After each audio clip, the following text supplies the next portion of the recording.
Charles Manson y el asesinato de Sharon Tate. Una noche de agosto, Sharon Tate y otras 4 personas fueron asesinadas en Los Ángeles. 24 horas más tarde 2 personas más morían a pocos kilómetros de allí. Las muertes fueron tan curiosas como todo lo que tenía que surgir de Hollywood. Los asesinos fueron aún más extraños, los discípulos de la comuna de Charles Manson. Paz y amor eran la consigna de la juventud de los 60 en la costa oeste de América. Pero había una siniestra y velada tendencia. Una serie de asesinatos en la próspera ciudad de Los Ángeles estaba a punto de acaparar los titulares de prensa de todo el mundo. El 27 de julio de 1969, Gary Hinman, profesor de música de 34 años, se convirtió en la primera víctima de la familia Manson. 3 miembros del grupo, Bobby Bousela, Mary Brunner y Sadie Mae Bluth, fueron enviados a su casa para cobrar un dinero que les debía. Sabían que lo tenía porque había dirigido una provechosa operación ilegal de drogas y corrían rumores de que acababa de heredar la suma de $20,000, presuntamente escondida en el jardín de su casa de Old Topanga Canyon, Los Ángeles. Los 3 visitantes discutieron con Hinman durante 2 horas. Bobby Bousela perdió la paciencia y empuñó un arma. Una pistola Radon de 9 milímetros que quedó en manos de Sadie mientras él registraba la casa. En ese momento, Gary intentó escapar y comenzó a luchar con Sadie. La pistola se disparó y la bala atravesó la cocina incrustándose en el fregadero. Bobby volvió corriendo a la habitación, recogió la pistola y golpeó a Gary en la cabeza con ella. Llamaron por teléfono a Charles Manson, quien, alarmado, fue a la casa acompañado de Brass Davis. Manson cogió una espada y la utilizó para cortar una oreja a Hinman dejando una herida de 13 centímetros. Encargó a Bobby que averiguara dónde estaba el dinero y que llevara a Hinman hasta el rancho. Después, ordenó a las 2 chicas que limpiaran las heridas. Bobby, Mary y Sadie Mae ataron a Gary y lo dejaron tendido en la alfombra mientras registraban la casa. Mary Brunner cosió los cortes de Hinman con hilo dental, vendó sus heridas y le dio algo de beber. Todo lo que consiguieron de Hinman fueron los pedazos rosados que quedaron de sus orejas. Al amanecer, Gary Hinman corrió como pudo hasta la ventana y gritó pidiendo ayuda. Bobby Bousela, aterrado, apuñaló a Hinman 2 veces en el pecho dejando que se desangrara hasta morir. Después, borraron todas las huellas dactilares, excepto una, y fijaron en un bulto todas las ropas y vendajes incriminatorios. Alguien empapó un dedo con la sangre de Gary Hinman y garabateó en la pared las palabras, cerdito político.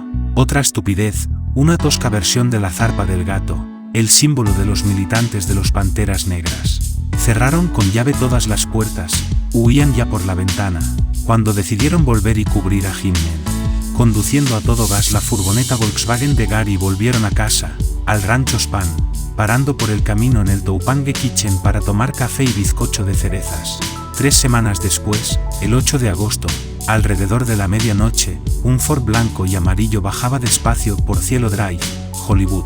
Se paró frente al número 10.050, la casa de la actriz Sharon Tate. Tex Watson había estado allí antes. Mientras Linda Kesavien, Katy y Sadie Mae vigilaban, él trepó por un poste de teléfonos y cortó los cables que conectaban la casa con el mundo exterior. Tex, Linda, Katy y Sadie Mae saltaron la verja de seguridad llevando con ellos una bolsa con ropa de repuesto y sus cuchillos de doble filo. Tex llevaba el revólver de la familia, una Bantlin especial del 22, y un rollo de cuerda de nylon blanca de triple trenzado enrollada en su hombro. Un Nissan Ambassador blanco de 2 asientos salía de la casa en ese preciso momento. Blandiendo el revólver, Tex saltó una y otra vez frente a los faros del coche, gritándole al conductor que parara. Cuando lo hizo, metió el revólver por la ventana y disparó 4 veces en el pecho a Steven Parent, de 18 años de edad. Después empujó el coche hasta unos arbustos. Tex envió a Linda, Katy y Sadie Mae a explorar los alrededores de la casa. Al no encontrar otra forma de entrar, Tex se abrió camino a través de la cristalera de una habitación vacía de la fachada principal. Linda se quedó fuera vigilando y jamás pisó la casa. Los otros 3 vieron a Wojtek Frykowski tumbado en un sofá cuando entraron. Cuando Frykowski despertó se encontró la Bantlin especial frente a su cara. Al preguntar a sus visitantes qué querían de él, Tex contestó: «Soy el diablo. Estoy aquí para hacer los negocios del diablo. Entrégame tu dinero». Sadie Mae encontró una toalla con la que atar las manos de Frykowski. Después se paseó por la casa y observó en silencio a Abigail Fowler tumbada leyendo en su cama. Siguió andando a hurtadillas y se detuvo en el marco de la puerta de la habitación en la que Tate, embarazada de 8 meses, hablaba con Jay Sebring. Sadie volvió a donde estaba Tex para informarle de lo que había visto y este le ordenó que los capturaran. Jay Sebring, ex soldado de la Marina, exigió que dejaran sentarse a Sharon y, aprovechando la confusión, trató de hacerse con el revólver. Tex disparó a Sebring atravesándole una axila. Aún así, cuando Tex exigió el dinero, sus víctimas se mostraron reacias a entregárselo. Mientras Frykowski seguía atado en el sillón, Watson ató a las mujeres y al inconsciente Jay Sebring y arrojó un extremo de la cuerda sobre la viga de madera que atravesaba el salón. Sadie Mae se colgó de ella. Tex ordenó a Sadie que matara a Frykowski.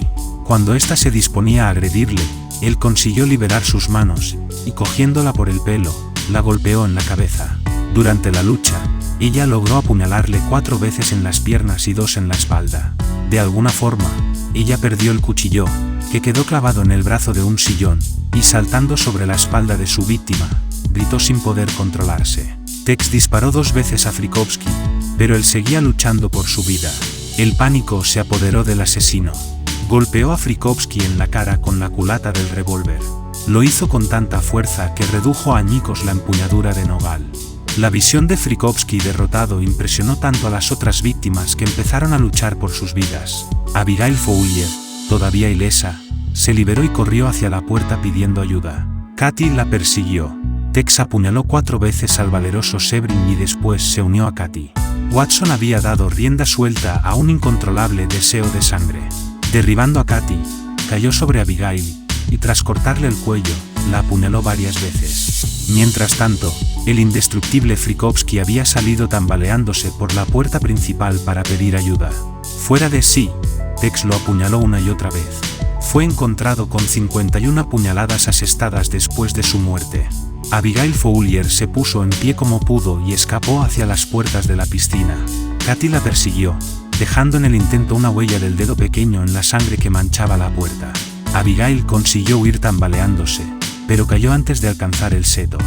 Dentro de la casa, Sharon Tate, todavía ilesa y sin vigilancia, aunque atada a un hombre muerto, intentó fugarse. Cuando Sadie Mae la descubrió, se dispuso a matarla también. Ella rogó por su vida y por la de su hijo, pero la respuesta de Sadie Mae fue brutal. Sadie y Katy la sujetaron mientras Tex la apuñaló hasta morir. Después los demás hicieron lo mismo. El cabecilla ordenó a las chicas que salieran mientras iba destrozándolo todo a su paso, apuñalando y dando patadas a los cuerpos sin vida. Finalmente ató juntos a Sebring y a Tate. Sadie empapó una toalla en la sangre de Sharon y puso con ella la palabra cerdo en la pared del hall. Se marchó dejando la puerta principal abierta de par en par y 2 huellas de su pie en la sangre del porche. Tex, Linda, Sadie y Katy volvieron al rancho Span deshaciéndose por el camino de cuchillos y ropas manchadas de sangre. Más tarde, aquella misma noche, Charles Manson y otro miembro de la familia volvieron para limpiar y buscar el cuchillo que Sadie perdió luchando con Frykowski. Dejaron limpio de huellas el coche de Steven utilizando la toalla con la que sus compañeros habían atado a Frykowski. Cuando se fueron, la dejaron tirada en la cara de Jay Sebring. En el rancho, al amanecer, todo el mundo dormía plácidamente en su saco de dormir. Tex, Katy, Linda y Sadie descansaron durante todo el día. La noche siguiente, unas horas después de la medianoche, el Ford blanco y amarillo se detuvo junto al 3301 de Waverly Drive en el distrito de Los Feliz, Los Ángeles. Dentro de aquel vehículo estaban Charles Manson, Tex Watson, Linda Kesabian, Sadie Mae Bluth, Katy y 2 caras nuevas, Leslie Van Houten y Glenn Browen. Manson salió del coche llevando consigo su espada y una pistola. Tex le siguió. Juntos descubrieron la forma de entrar. En el salón encontraron a Leno LaBianca en pijama. Cálmese, siéntese y guarde silencio, le ordenó Manson. Tex se quedó vigilando al señor LaBianca mientras Manson, armado con una pistola, iba a por Rosemary LaBianca. Ataron a la señora LaBianca con 2 correas de cuero que Manson llevaba en el cuello.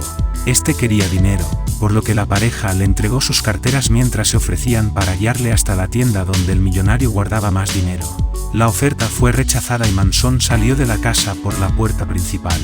Los LaBianca respiraron aliviados, pero no por mucho tiempo. Katy y Leslie entraron de nuevo en la casa llevando consigo armas y ropas de repuesto. Fueron directas a la cocina, y tras bajar las persianas, se armaron con un tenedor de trinchar y un cuchillo de sierra con el mango de madera. Obligaron a Rosemary a tumbarse boca abajo en la cama. Cubrieron su cabeza con una funda de almohada y la ataron con el cable de la lámpara. Con igual eficiencia, Tex le quitó al señor LaBianca la parte superior del pijama y lo apuñaló 4 veces en la garganta con el cuchillo de la cocina. Poco después, lo dejó clavado en una herida y continuó apuñalándolo 8 veces más, con su propio cuchillo. Leno LaBianca murió desangrado y asfixiado por la almohada que Tex puso sobre su cabeza. Leslie sujetó a Rosemary LaBianca mientras Katy la apuñalaba. Las convulsiones de la señora LaBianca hicieron que la lámpara de la mesilla se cayera. Al oír el ruido, Tex acudió enseguida y entre ambos le asestaron 41 apuñaladas. Tex y Katy querían que Leslie tomara la alternativa, pero ella se mostró reacia. Cuando, finalmente, apuñaló a la señora LaBianca en las nalgas, ya estaba muerta. Aún así, repitió la acción 16 veces. Tex grabó con un cuchillo la palabra guerra en el abdomen de Leno LaBianca. Katy perforó los cuerpos con el tenedor de trinchar, dejándolo, finalmente, clavado en el estómago del señor LaBianca. Utilizando la sangre de ella, alguien puso en la pared muerte a los cerdos. Con una bola de papel mojada en la misma sangre escribieron sobre un cuadro sublevaos. Y por último, Katy escribió en el refrigerador caos. En los 60, Hollywood, la meca del cine, era un deseable centro residencial para las estrellas, situado al norte de la extensa ciudad de Los Ángeles. Bel Air, Beverly Hills y Benedict Canyon eran las elegantes zonas residenciales que los ricos y famosos como el director de cine Roman Polanski y su esposa Sharon Tate eligieron para vivir. Era lógico, para el grupo de Manson, actuar allí para conseguir la máxima publicidad en su violenta lucha contra los cerdos gordos de la sociedad. También representaban a la sociedad que marginó a Manson cuando llamó esperanzado a sus puertas. Cuando Susan Atkins fantaseaba sobre próximos actos sangrientos con su horrorizada compañera de celda, Virginia Graham, hablaba de hacer cosas terribles e inenarrables a Richard Barton, Elizabeth Taylor, Steve McQueen, Frank Sinatra, Tom Jones y a muchos otros. Esta supuesta lista de la muerte fue publicada por la prensa sensacionalista. Era un toque, al más puro estilo de Hollywood, el que esta amenaza surgiera de un viejo decorado cinematográfico.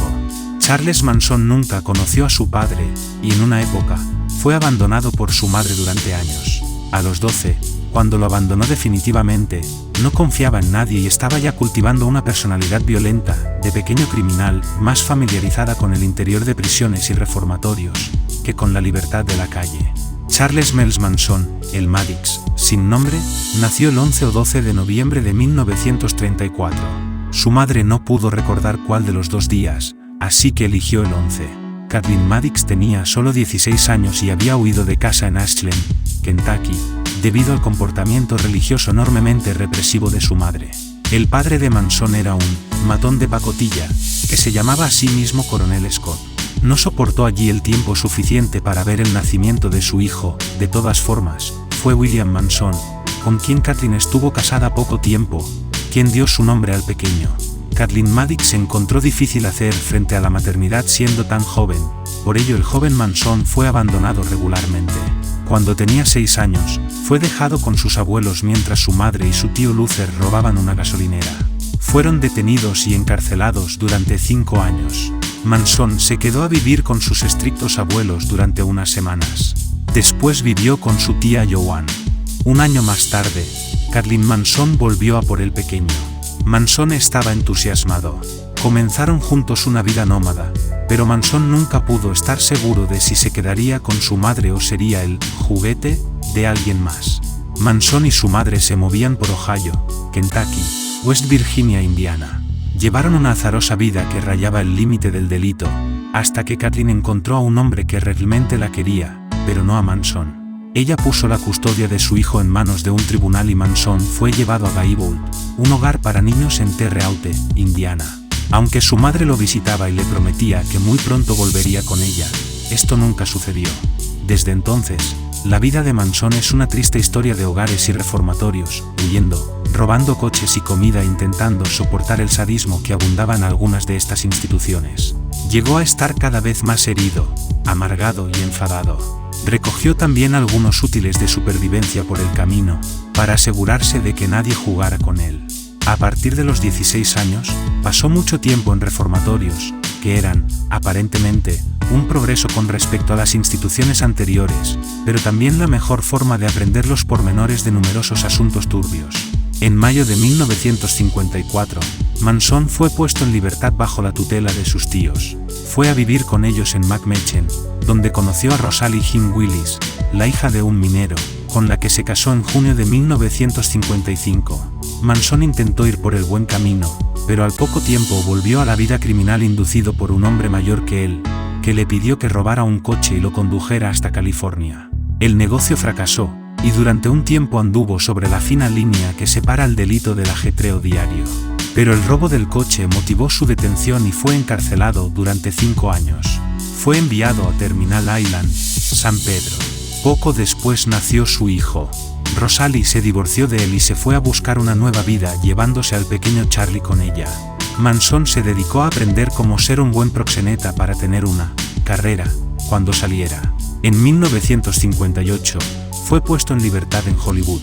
Al poco tiempo fue arrestado de nuevo por cruzar con chicas la frontera del estado y por intentar pasar un cheque robado valorado en $38.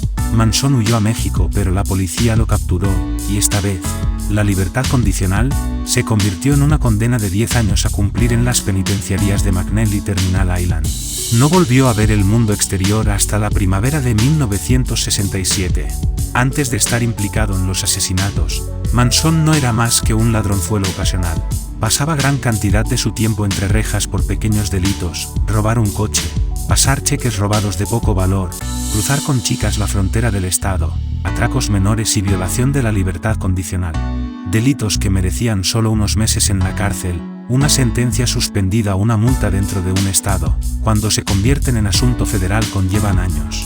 Parecía como si Manson estuviera cargando deliberadamente los dados contra él mismo.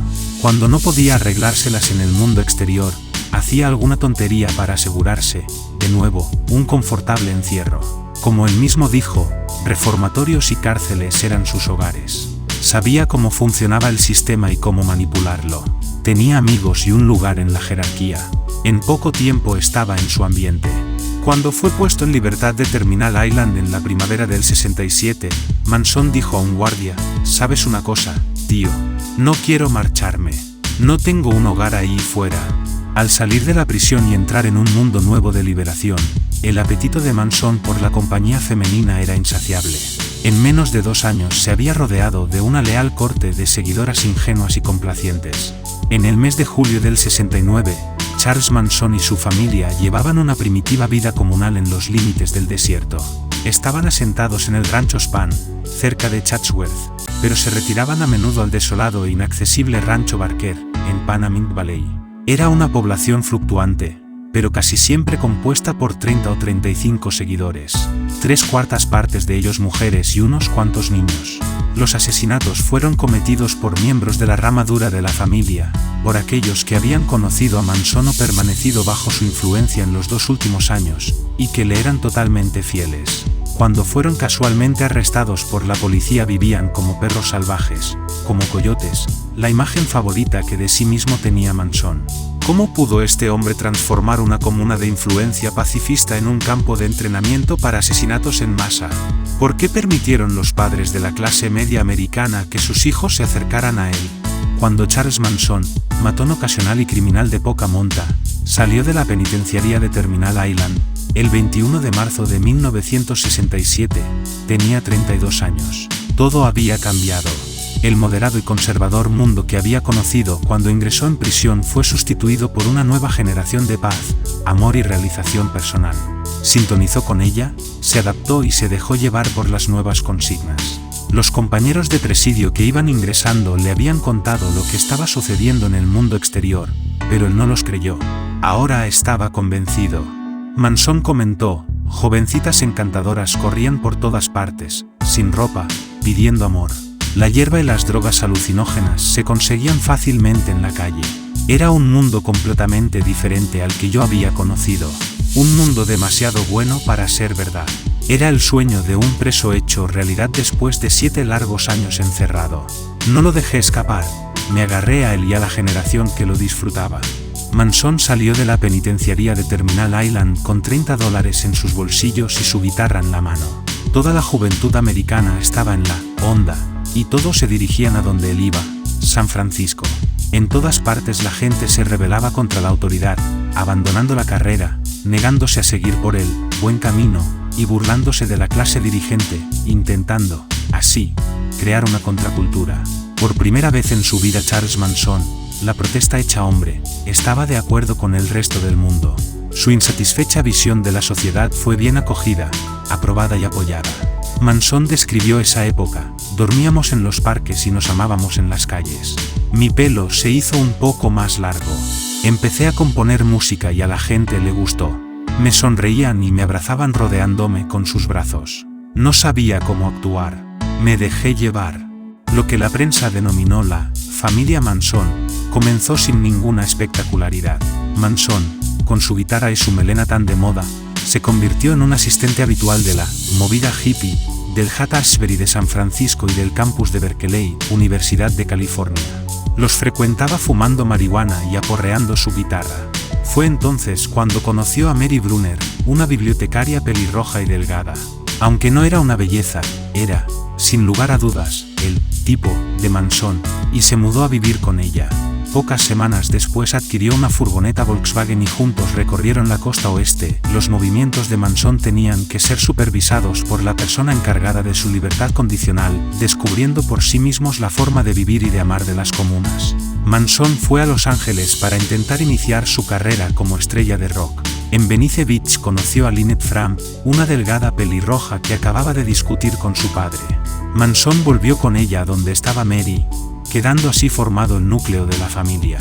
En septiembre se les unió Patricia Krenwinkel, una insatisfecha pasante de abogado. Manson estaba fundando un harén. Él y su corte de jovencitas, todas unos 10 años menores que él, eran invitados a las mejores fiestas. Sus métodos de dominación eran el ácido, LSD, y el sexo. Habían transcurrido 15 años desde que Manson estuvo casado y fue padre de un niño. Durante ese tiempo, mientras estaba en prisión, su esposa obtuvo el divorcio y se llevó a su hijo. En los años 50 Manson había sido, durante un corto periodo de tiempo, un proxeneta sin éxito. Se enamoró de su mejor chica y ésta lo abandonó. Con Mary y otra chica llamada Darlene, recién acogida, Manson descubrió algo nuevo. Mantenía relaciones con ambas alternativamente. Manson dirigía la orquesta, controlaba la situación. Aprendió a ejercer el poder del sexo, y más tarde, cuando aumentó el número de miembros de la familia Manson, fue el coreógrafo de sus orgías. Cuando se les unió Brass Davis, un universitario que abandonó la carrera, tenían que reemplazar la furgoneta Volkswagen y Manson la cambió por un viejo autobús escolar. Lo pintaron de negro y pusieron Hollywood Film Productions en un lateral para prevenir problemas con la policía. El autobús negro se hizo famoso en los alrededores. Manson y su grupo se movían por los lugares de moda de la ciudad, intentando mantenerse al margen de los mundos del cine y de la música. La familia iba aumentando con nuevos ingresos. Enseguida se unió a ella la delincuente Susan Atkins, Sadie Mae Bluth, Ruth Ann Morehouse, hija de un predicador. Se casó con un desgraciado conductor de autobuses para abandonar su hogar e ingresar en la familia, la pelirroja Diane Lake, abandonada por sus padres para unirse a la comuna de Oak Farm, Bobby Bousela, el atractivo actor y músico que protagonizó la vanguardista película de Kenneth Angers, Lucifer Racing, La ascensión de Lucifer. A través de Bobby, Manson conoció a Kitty Lutzinger, Katy Sare, Gypsy, Leslie Van Houten y a Gary Hinman, entre otros. Charles Tex Watson, el típico exatleta americano, conoció a la familia a través del Beach Boy, grupo musical californiano, Dennis Wilson. Buson estaba tan fascinado por su estilo de vida que les permitió cebarse en él despiadadamente. Los alojó en su casa, los alimentó y proporcionó ropas de su propio vestuario. A mediados del 68 Manson tenía ya la mayor parte de la familia. Había 3 chicas por cada chico. El tamaño de la comuna fue aumentando tan rápidamente que ya no cabían todos en el autobús. Comenzaron a vivir en chozas en Topanonga Canyon y sus alrededores. Es prácticamente imposible tener datos de cada persona que, vagando por la costa oeste, tropezó con el círculo de Manson, pero los mencionados anteriormente formaban el núcleo permanente de la familia. Las incorporaciones durante ese mismo año del 68 fueron Brax Bousten, TJ, El Terrible, Woolmin, Steve Grogan, Glenn, Juan Flynn, Nancy Pittman, Kathy Gillis, Sandra Good, Joan Wildebsch, Juanita, la aparición en escena el año siguiente de Linda Kesabian y Stephanie Scram, y los nacimientos de Valentin Michael, nombre inspirado en la obra de ciencia ficción, Extraño en Tierra Extraña, de Robert Heinlein, y Cezozose C. Zadfrak, hijos de Manson con Mary Brunner y Susan Atkins, respectivamente, terminaron de conformar el grupo. El reparto estaba completo. Inicialmente la familia no estaba compuesta por auténticos inadaptados o marginados sociales, aunque luego se convirtieran en ello. Manson no se rodeó de gente como él, insignificantes criminales paranoicos. La gran mayoría de los miembros de la familia eran jóvenes impresionables y fácilmente manipulables. Muchas de ellas eran jóvenes blancas de clase media, bibliotecarias, empleadas, estudiantes, licenciadas universitarias o profesoras que proporcionaban a Manson el sustento del gurú. Tan solo Susan Atkins tenía antecedentes penales. Los bienes materiales que muchos miembros de la familia trajeron consigo, coches, Juanita, acceso a propiedades, Sandra Good, Kathy Gillis, sustanciosas cantidades de dinero, Linda Kesabian, y tarjetas de crédito de papá, Patricia Krenwinkel, permitieron a la comuna seguir adelante. Gracias a Sandra Good, una asociada de San Diego, la familia se trasladó al cinematográfico Rancho Span. Comenzaron a vivir como marginados contraculturales, alimentándose de la comida que desechaban los supermercados, colaborando en el rancho, robando droga, pidiendo prestados, coches y tarjetas de crédito. A través de Kathy Gillis tuvieron acceso al rancho Baque. En el desierto, Manson era el gobernante supremo. Algunos miembros de la familia sufrieron la incomunicación, la creciente paranoia del líder y la amenazadora presencia de la banda de motoristas, Strat Satan. Pocos lograron huir, sin embargo, los primeros en incorporarse al grupo le demostraron su total adhesión, harían cualquier cosa para agradar al jefe. Estaban preparados para matar sin remordimiento. En los 60, algunos jóvenes de América y Europa intentaron encontrar una nueva motivación en la vida en común. Compartían el espacio vital, responsabilidades, bienes materiales e hijos. El estilo de vida de las comunas empezó a florecer. California y Nuevo México se hicieron muy populares, y el cañón de Topanonga, no muy lejos del rancho Span, en California, fue la sede de numerosas comunas, emplazadas en casas viejas y cuevas. Dos famosas comunas experimentales fueron la comuna de Oak Farm, en California, y la de los Diggers, en San Francisco, donde adoptaron la filosofía de producir comida para que fuera distribuida entre los pobres. Muchos de aquellos jóvenes hacían autostop de comuna a comuna. Hasta julio de 1969 la familia Manson había sido una comuna más y mucha gente estuvo en ella sin percatarse de la faceta siniestra de Manson. La cienciología estaba considerada entonces como la moderna ciencia de salud mental. Fue concebida en 1950 por el fértil cerebro del fallecido L. Fiat Ron Hubbard, el famoso escritor de ciencia ficción. Es un tema a discutir si Hubbard estaba sinceramente intentando encontrar una forma diferente de curar los trastornos mentales o, si por el contrario, se trataba de un experimento fraudulento con el que manipular a la gente. La teoría de Hubbard está repleta de una desconcertante cantidad de expresiones médicas y, como se comprobó, era extremadamente atrayente para la gente joven, inmadura o con poca educación. Aunque pretendiera tener una base científica, no facilitaba ningún tipo de dato, estadística o metodología. Hubbard afirmaba que la mayoría de los trastornos mentales son causados por experiencias dolorosas, físicas o emocionales registradas por las células del cuerpo cuando una persona está inconsciente, enferma o en el seno materno.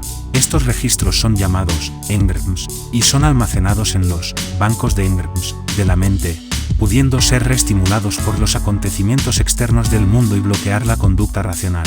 Para conseguir un nivel de salud mental óptimo, lo único que hay que hacer es liberar estas experiencias unas cuantas veces bajo los efectos de un ligero trance hipnótico denominado ensueño. Una persona que ha liberado todos sus engrams, como Charles Manson, es llamada pura. En los primeros años, la cienciología era una razonable, inofensiva y excéntrica teoría con la que la gente se purificaba entre sí. Sin embargo, cuando Hubbard creó la Fundación Cienciológica dejó clara una cosa: había que pagar por nuevos métodos tales como el lavado de cerebro. Manson fue iniciado en la cienciología en prisión. Aunque no hay pruebas de que realmente creyera en ella, no hay duda de que comprendió sus posibilidades. Al aplicarla sobre mentes jóvenes o en cerebros voluntariamente trastornados por las drogas, utilizaba todas las técnicas: pagar por entrar en el grupo, miradas intimidatorias, órdenes imposibles y amenazas de expulsión de la familia. Todo ello fomentando la aversión por el mundo exterior y sentenciando a muerte a quien se atreviera a abandonarlo. La droga protagonista de la década era el LSD, ácido lisérgico dietilamida. El LSD era una droga sintetizada en laboratorio y utilizada en el tratamiento de la esquizofrenia, que producía síntomas claros de esta enfermedad en gente sana: alucinaciones, sensación de invencibilidad y una visión distorsionada del mundo. Todo ello sin desconectar la mente de la realidad. Manson se aficionó rápidamente al LSD. Su primer encuentro con él fue en el 67 cuando, recién salido de la cárcel, fue a un concierto en el que tocaban Grateful Dead, el grupo de rock ácido por excelencia. La gente lo recuerda bailando como un poseso que de repente cayó en trance, adoptando la posición fetal. Desde aquel momento siempre llevaba 1 o 2 dosis de LSD. Manson y las chicas iban a las fiestas como una gran familia.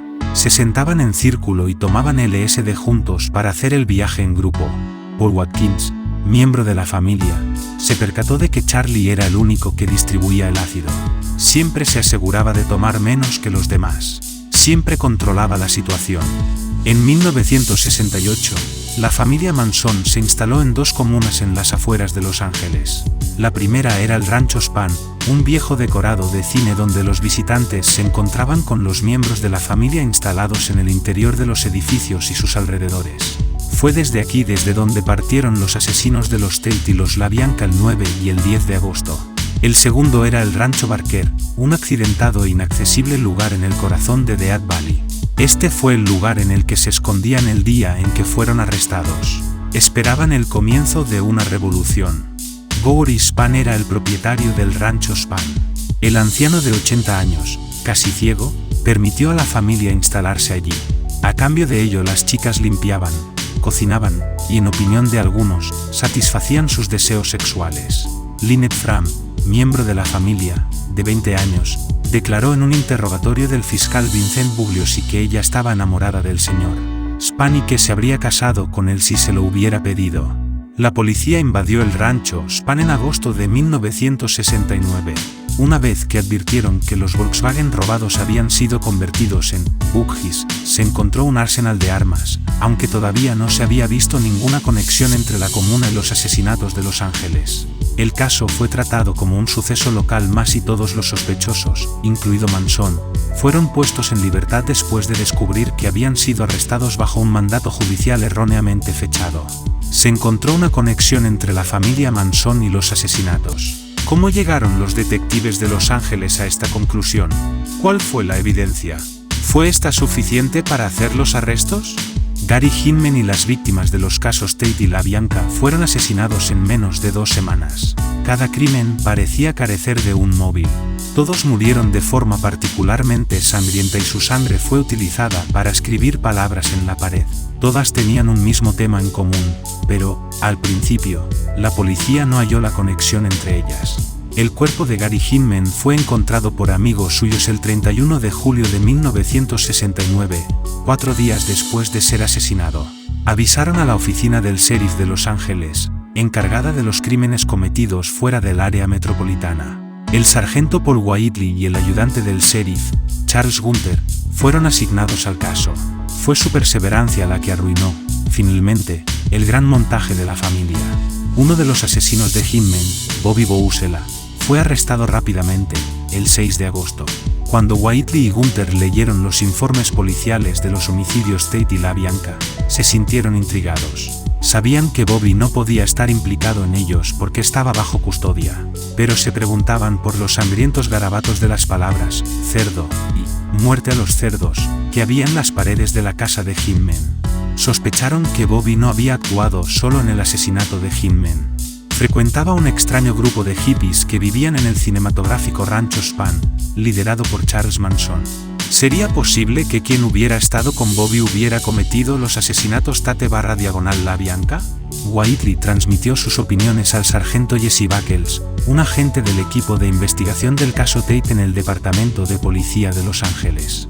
Buckles desechó la idea por parecerle poco fundamentada. A cada equipo le llevó semanas llegar a alguna conclusión. La investigación Tate parecía prometedora al principio.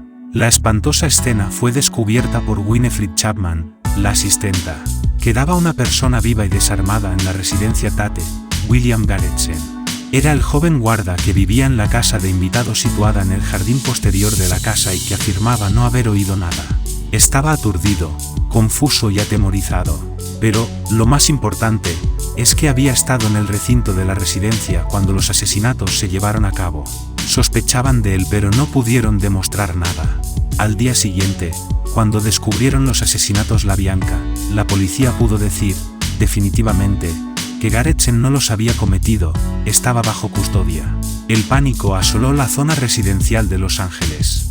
La venta de armas aumentó vertiginosamente, los adiestradores de perros guardianes nunca tuvieron tanta competencia, la vida social cesó. La tensión recaía en la policía, todos esperaban verles actuar. En el caso Tate la pista más prometedora parecía la droga. Un amigo polaco, aterrado, contó a la policía que Wojtek Frykowski se había establecido como traficante de drogas. Además, el Departamento de Policía de Los Ángeles era consciente de que Jay Sebring, el peluquero de las estrellas, estuvo envuelto en asuntos de drogas, suministrando discretamente a ricos y famosos. Por contraste, los LaBianca eran eminentemente respetables, prósperos, ricos y felices. Leno LaBianca era presidente de una cadena de supermercados y su mujer tenía su propio negocio de venta al por menor. Sin demasiada convicción, la policía investigó la idea de algún tipo de conexión con la mafia o con alguna vendetta del mundo del juego. Leno LaBianca había sido un entusiasta jugador y propietario de caballos de carreras, pero no hallaron pruebas convincentes. Hasta el día en que un miembro de la comisión de investigación del caso LaBianca pensó en confrontar los asesinatos con el informe de la oficina del sheriff, no se descubrió conexión con el caso Hinman. Fue el 15 de octubre. A diferencia de los detectives del caso Tate, ellos lo consideraron una importante pista. Pero mientras ellos conjeturaban, llegaban nuevas noticias de Whiteley y Gunter sobre las actividades de los hippies del desierto. En el rancho Span no todo era tranquilidad. El 16 de agosto los agentes de la oficina del sheriff hicieron una redada en busca de coches y tarjetas de crédito robadas. 2 meses después, el 12 de octubre, la policía del condado de Inyo hizo una batida en el lejano rancho Barker, en persecución de ladrones de coches, pirómanos y armas de fuego ilegales. Esta vez, arrestaron a 24 miembros de la familia, incluyendo, de nuevo, al desaliñado gurú. La lejanía del rancho hizo que la incursión durara 3 días. Mientras tanto, 2 jóvenes aterrorizadas daban traspiés por un profundo barranco y suplicaban protección policial. Eran Kitty Lutzinge, embarazada de 5 meses de Bobby Bousela, y Stephanie Scram, el más reciente y último amor de Manson. Llevaban tiempo intentando escapar. La policía del condado de Inyo informó a la oficina del sheriff de la redada, y Whiteley y Gunter, que llevaban meses buscando a Kitty Lutzinge relacionándola al caso Hinman, se trasladaron unos 320 kilómetros hasta Independence para interrogarla. Kitty tenía devastadoras noticias. Había oído a Manson decir a Bobby y a Sadie Mae que fueran a cobrarle un dinero a Hinman. También oyó a Sadie Mae contar a otros miembros de la familia en el rancho cómo apuñaló a un hombre en las piernas mientras éste le tiraba del pelo.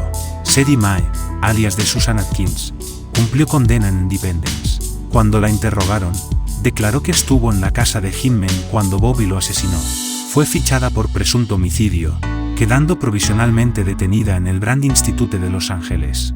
Los detectives del caso LaBianca, aunque no estaban totalmente convencidos de la conexión con el caso Hinman, pusieron todo su empeño en acelerar la investigación recogiendo información de cualquiera que hubiera tenido algo que ver con Manson y sus seguidores. Algo de lo que Kitty había dicho sobre Sadie rondaba en las mentes de Whiteley y Gunter. Hinman no había sido apuñalado en las piernas. Frykowski sí. ¿Podía Sadie haber estado hablando de los asesinatos Tate?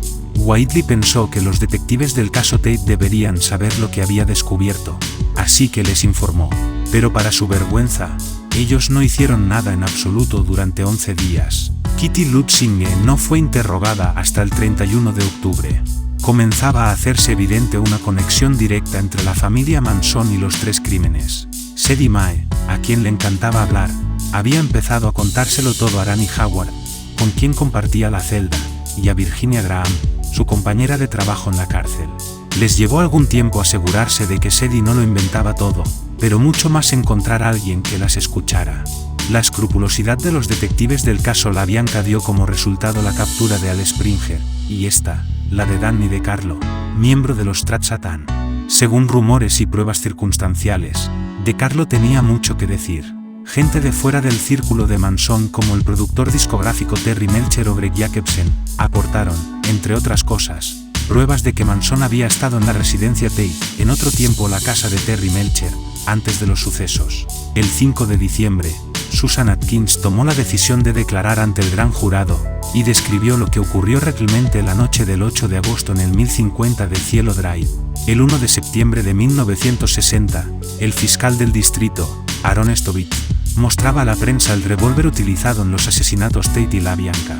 Fue encontrado por un niño de 10 años, Stephen Weiss, en una ladera de Los Ángeles. Era un Bunting especial, un revólver del calibre 22 de cañón largo con capacidad para 9 cartuchos. Solo quedaban 2 por disparar. Faltaba, también, la parte derecha de la culata.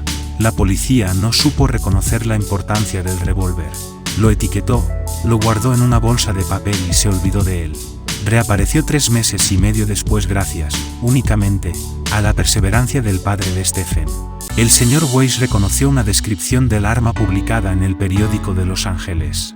Manson y otras 3 personas se enfrentaron al juez Holder por los asesinatos Tate y La Bianca. Hubo otros juicios. El testigo más importante del proceso tuvo que ser incomunicado para proteger su vida. El juicio Manson comenzó el 15 de junio de 1970. Con una duración de 9 meses y medio, fue el más largo de América por asesinato. Tuvo una transcripción de más de 8 millones de palabras. El jurado, 7 hombres y 5 mujeres, fue incomunicado, mantenidos en un hotel y supervisados por alguaciles durante todo el juicio 225 días más que ningún otro jurado anterior. Había una inmensa cantidad de pruebas e información que reunir, y un montón de testigos que localizar. También llevó mucho tiempo formar el equipo de la defensa, ya que Manson quería representarse a sí mismo, su petición fue denegada, y rechazaba muchos de los abogados designados. Gracias a su estancia en prisión sabía lo suficiente de leyes como para conocer todas las prácticas destinadas a ganar tiempo y retrasar el proceso. Manson estaba desesperado por controlar la defensa. No quería mujeres abogados llevando su propia defensa, representando los intereses de sus clientes individualmente. Todo el equipo estaba allí para defender a Manson y las chicas podían dar el golpe. Manson fue eventualmente defendido por Irving Kanerek. Aunque Manson no lo escogió, era el abogado ideal para quien quisiera ganar tiempo. Era famoso por su comportamiento obstruccionista. Una vez transformó un simple caso de robo en una audiencia de 2 años. Manson apeló a su derecho de oponerse a que William Cain presidiera el juicio. Esto está permitido por la ley en los Estados Unidos, y fue reemplazado por el juez Charles Holder. Representando al pueblo, el equipo de la acusación estaba dirigido por el infatigable Vincent Bugliosi y apoyado por Aaron Stovitz.